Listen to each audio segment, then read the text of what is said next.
इस्लाम का बोलबाला। मगरिब में इस्लामोफोबिया के बावजूद दीन हक की आवाज बुलंद होने लगी। मोहम्मद इंग्लैंड और वेल्स में मुसलसल दूसरे बरस मकबूल तरीन नाम रहा। मुसलमानों की आबादी में इजाफे और इस्लामी इक़दार से जुड़े रहने के रुझान ने बच्चों के नामों के इंतखाब पर वाज़े असर डाला है।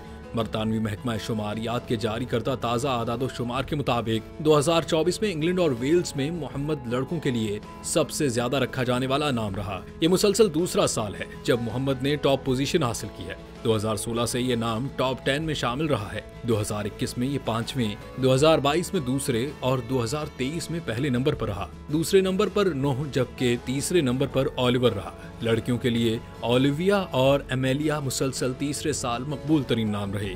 दिलचस्प बात यह है कि शाही नामों की मकबूलियत में कमी आई है।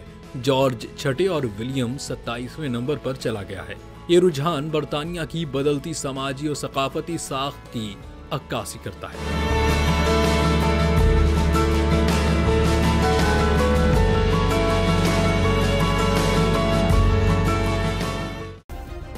सब्सक्राइब करें और बेल दबाएं ताकि कोई खबर रह न जाए।